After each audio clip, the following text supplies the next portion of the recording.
Esse episódio é baseado no caderno de estudos elaborado pelo professor Dr. Marcelo Lessa, idealizador e mentor do projeto ENAC Turbo. Hoje, a gente vai mergulhar de cabeça no caderno 4, que lida com um momento que parece simples, mas é, na verdade, um verdadeiro universo de regras. O nascimento. Exato. A gente pensa, um bebê nasceu. Simples, né? Sim. Mas a partir daí as perguntas começam. Onde registrar? E se os pais moram em outra cidade? E se estavam no exterior? Exatamente. Hoje, vamos construir um mapa completo do registro de nascimento no Brasil e lá fora, partindo do básico até as curvas antrainhas mais traiçoeiras que a gente sabe que podem derrubar candidatos em provas. Exatamente. É o ponto de partida da vida civil. Parece um ato corriqueiro, mas ele define nacionalidade, cidadania e abre a porta para todos os outros direitos. Para quem está nessa maratona de estudos para concursos, especialmente com a FGV no radar, entender cada detalhe da Lei de Registros Públicos sobre o nascimento não é só importante, é decisivo. Cada artigo, cada exceção é um ponto em potencial. Então vamos lá, vamos desvendar esse mapa. Começando pelo começo. O registro de nascimento. Ele de fato cria a pessoa aos olhos da lei? Ou ele só, digamos, carimba um fato que já aconteceu? Essa pergunta é o pilar de tudo. E a resposta, como muitas no direito, tem duas faces. O registro tem uma natureza declaratória em relação à existência. Certo. Ou seja, a pessoa já existe desde o nascimento com vida, como diz o Código Civil lá no artigo 2º. O registro simplesmente declara, reconhece esse fato. Ok. Mas e aqui está o ponto crucial. Ele tem uma natureza constitutiva para a personalidade jurídica formal. É o registro que insere oficialmente a pessoa na sociedade e no Estado, permitindo que ela exerça plenamente seus direitos e deveres. Ah, entendi. É o ato que dá a ela um nome, uma filiação, uma nacionalidade perante todos. Por ser tão fundamental, a primeira via é um direito universal e gratuito. Entendi. Ele não cria vida, mas cria o cidadão. Faz todo sentido. Agora, vamos para a primeira grande encruzilhada prática que o material do professor Lessa detalha tão bem, o local do registro. Vamos lá. Eu cresci ouvindo que o registro tem que ser feito na cidade onde a criança nasceu. Ponto final. Essa regra ainda vale? Então, essa regra já foi absoluta, mas não é mais. E essa mudança é uma das que mais aparecem em provas. O que a gente tem hoje é o que o professor Lessa chama de territorialidade mitigada, ou híbrida. Territorialidade mitigada. Isso. A lei antiga era rígida. Nasceu em cidade X, registra em cidade X. Ponto. Mas a lei número 13.484 de 2017 modernizou isso. Agora os pais têm uma escolha, uma opção. Uma opção. Como assim? O registro pode ser feito no cartório do lugar onde ocorreu o parto ou no cartório da cidade de residência dos pais. Ah, isso facilita muito a vida.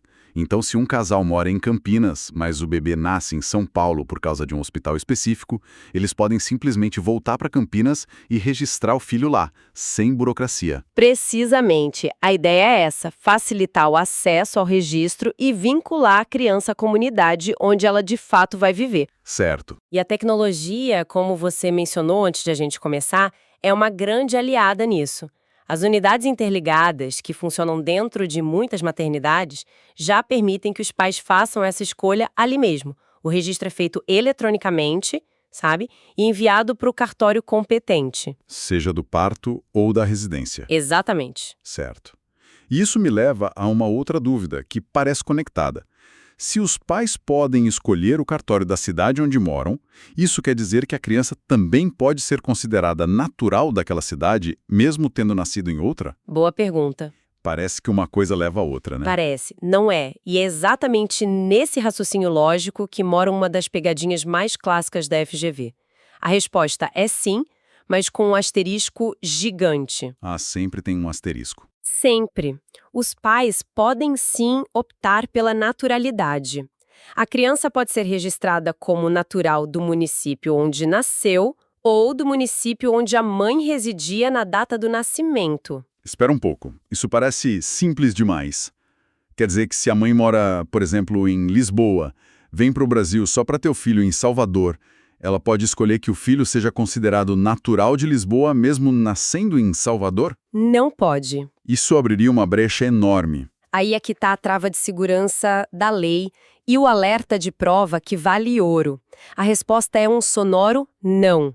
Essa opção de escolher a naturalidade com base na residência da mãe só vale se essa residência for em território nacional. Ah, bom. A lei, no artigo 54, é explícita. No seu exemplo, a mãe que mora em Lisboa e tem o filho em Salvador, a naturalidade da criança será obrigatoriamente Salvador. A lei veda essa importação de naturalidade estrangeira. É um detalhe que faz toda a diferença. Uau! Esse é o tipo de detalhe que define uma aprovação. E já que a gente está falando de obrigações no registro, o material também menciona o CPF, certo? Sim, outra modernização importante. A inclusão do número do CPF no registro de nascimento tornou-se obrigatória. E o melhor é que os pais não precisam se preocupar com isso. Como assim? Se a criança ainda não tiver o número, o próprio oficial do cartório, no momento do registro, faz a inscrição de ofício no sistema da Receita Federal e já insere o número na certidão. Nossa, que prático! É um passo enorme para a desburocratização. Essa praticidade do CPF já no registro mostra como a lei busca facilitar. Mas e quando a dificuldade não é um documento, mas sim o tempo ou a distância? Como a lei lida com os prazos e com quem tem a responsabilidade de fazer essa declaração? Ótima transição. A regra geral para o prazo é de 15 dias. Esse é o tempo que o pai ou a mãe tem para ir ao cartório. 15 dias. Mas a lei reconhece a realidade do nosso país, do Brasil. Se a residência dos pais for a mais de 30 quilômetros de distância da sede do cartório, esse prazo é estendido para até 3 meses. Nossa, então a lei é literal a esse ponto. Se a pessoa mora exatos 30 quilômetros, ela tem 15 dias, mas se morar a 30 quilômetros e 1 metro, já pula para 3 meses. Exatamente. É superior a 30 quilômetros. Esse é o tipo de detalhe que a FGV adora explorar. Imagino. E há também uma proteção especial para as populações indígenas que podem fazer o registro a qualquer tempo, sem as formalidades de um registro tardio. Quanto à legitimidade, o artigo 52 da lei estabelece uma ordem, mas a grande mudança de 2015 foi equiparar o pai e a mãe. Hoje, qualquer um dos dois, sozinho ou junto, é o primeiro obrigado a declarar. E se por algum motivo só a mãe for ao cartório e ela quiser indicar o nome do pai que não está presente, o que acontece? O oficial simplesmente acredita na palavra dela e coloca o nome do pai na certidão? Não, a lei busca um equilíbrio entre o direito da criança à paternidade e a segurança jurídica. O que acontece é o seguinte: o oficial de registro lavra a certidão apenas com o nome da mãe e os avós maternos. Certo. Em um documento separado, ele colhe a declaração da mãe indicando o suposto pai. Esse documento é enviado para o juiz da comarca, que inicia um procedimento chamado de averiguação oficiosa de paternidade. E o que é isso? É um procedimento previsto na Lei 8.560, de 92. O suposto pai será notificado para se manifestar. A palavra da mãe sozinha não basta para incluir o nome dele na certidão naquele momento. Entendi. Fica claro que o sistema é desenhado para ser facilitador, mas com várias travas de segurança. Agora vamos complicar um pouco o cenário e cruzar a fronteira. Vamos lá. No mundo globalizado, é cada vez mais comum filhos de brasileiros nascerem no exterior. Como esse registro feito lá fora passa a valer aqui no Brasil? O fascinante aqui, como destaca o professor Lessa, é que a lei oferece 2 caminhos distintos para garantir a nacionalidade brasileira e a validade jurídica do ato no país. 2 caminhos. O primeiro caminho, e o mais comum, é o registro consular. Os pais, estando no exterior, procuram uma repartição consular brasileira, como um consulado ou embaixada, e registram o nascimento lá. E essa certidão emitida pelo consulado já é a certidão brasileira definitiva. Com ela, a pessoa consegue tirar um RG, se matricular numa faculdade aqui no Brasil, tudo normal. Quase. E esse quase é a informação-chave. A certidão consular é a prova definitiva da nacionalidade brasileira. Ninguém pode questionar. Ok. Porém, para que ela produza todos os seus efeitos aqui no Brasil, perante terceiros, o que a gente chama de eficácia erga omnes, ela precisa ser trasladada. Trasladada. O que é isso? Isso significa que ela deve ser transcrita em um cartório de registro civil de pessoas naturais aqui no Brasil. O traslado é o que dá publicidade e validade plena ao ato em território nacional. Entendi. É como se o consulado fizesse a certidão de origem e o cartório no Brasil a nacionalizasse para todos os efeitos práticos. E qual seria o segundo caminho, se os pais não fizeram esse registro no consulado? Se não houve o registro consular, eles podem fazer o registro diretamente no Brasil. Ah, direto aqui? Sim. Para isso, precisam trazer a certidão de nascimento estrangeira, emitida pelo país onde a criança nasceu. Esse documento precisa ser legalizado. Como funciona essa legalização? Geralmente com a apostila de Haia, graças a uma convenção internacional que facilitou muito esse processo, e depois traduzido para o português por um tradutor público juramentado. Com esses documentos em mãos, eles vão ao cartório competente no Brasil. E que cartório é esse? Qualquer um? Não, a competência é bem definida. A regra principal é que o traslado ou registro direto deve ser feito no primeiro ofício de registro civil de pessoas naturais do domicílio da pessoa no Brasil. Onde ela vai morar? Exato.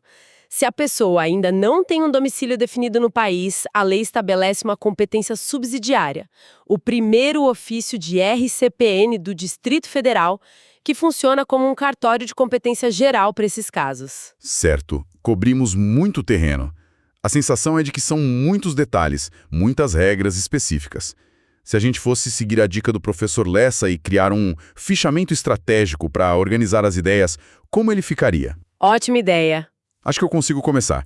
Os pilares seriam a natureza do ato, que é declaratória e constitutiva, e as regras de territorialidade, que agora são flexíveis. É isso.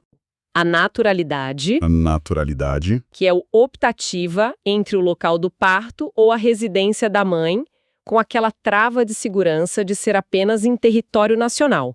Quarto, o CPF, que é obrigatório e emitido na hora. Certo. Quinto, os prazos. 15 dias como regra, mais 3 meses se a distância for superior a 30 quilômetros.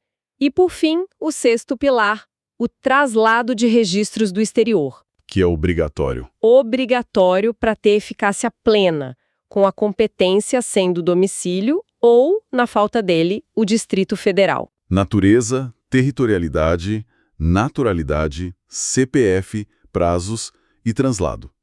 6 pilares. Fica muito mais fácil de visualizar e memorizar, sim. Agora, vamos para a parte que todo concurseiro espera. As pegadinhas. As ciladas. Os alertas de prova que o material destaca. Onde a FGV costuma armar essas ciladas? São 3 alertas clássicos. O primeiro a gente já bateu bastante na tecla, mas vale repetir. A opção de naturalidade pela residência da mãe só vale para municípios em território nacional. A banca adora colocar um caso com mãe residente no exterior para induzir ao erro. Certo. Essa está na ponta da língua. Qual a segunda? A segunda é aquele detalhe matemático do prazo. A prorrogação para 3 meses só se aplica para distâncias superiores a 30 quilômetros. Ah, o detalhe do superior a. Exato. Se o enunciado disser exatamente 30 quilômetros, o prazo continua sendo de 15 dias. É um detalhe mínimo, mas que pode custar uma questão. Com certeza. E a terceira? E o terceiro alerta é sobre o registro tardio.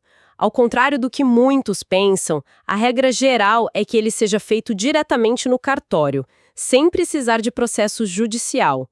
O juiz só é envolvido se o oficial de registro suspeitar de fraude. Excelente. Vamos colocar esse conhecimento à prova. O caderno traz uma questão real da FGV, do concurso para o TJOCA de Rondônia em 2021. Vamos analisar juntos? Vamos lá. O enunciado diz: João e Maria, casados, residência e domiciliados no município X, tiveram um filho, Pedro, que nasceu no município Y. Diante desse cenário... É o cenário clássico que discutimos. Moram em X, o bebê nasce em Y. Olhando as alternativas, a gente já pode aplicar diretamente a regra da territorialidade mitigada, certo? Exatamente. A alternativa correta é a B, que afirma: o registro de nascimento poderá ser lavrado no município X ou no município Y, sendo facultado aos pais a escolha. Aplicação literal da lei. É a aplicação literal do artigo 5º da lei que dá essa opção. As outras alternativas tentam te confundir. A A diz que é obrigatório no local do parto, que era a regra antiga. A regra antiga, certo? E a inventam condições que não existem na lei, como depender de unidade interligada ou de apresentação de justificativa. É uma questão que testa diretamente o conhecimento da atualização legislativa. Que análise completa. Fica muito claro que o registro de nascimento, que parece ser só o primeiro documento, é na verdade a pedra fundamental de toda a vida em sociedade. Sem dúvida. E essa é a reflexão final que o professor Lessa propõe no material. O oficial de registro, ao lavrar um assento de nascimento, não está apenas preenchendo um formulário ou seguindo um protocolo. Tem algo mais ali. Muito mais. Ele está simbolicamente abrindo as portas do Estado para um novo cidadão. Ele está tornando essa pessoa visível, dando a ela titularidade de todos os seus direitos. Sem o registro, a pessoa é, para o Estado, um fantasma. Com ele, ela se torna sujeito de dignidade. É talvez a mais nobre de todas as funções sociais do registrador civil. Podcast produzido a partir do conteúdo do projeto ENAC Turbo, sob autoria e orientação do professor Dr. Marcelo Lessa. Se esse conteúdo ajudou, não esqueça de se inscrever no canal e ativar o sininho das notificações. Assim, o YouTube avisa imediatamente assim que o próximo resumo for liberado. Existe algum tema que gostariam de ver analisado aqui? Deixem nos comentários. Até a próxima!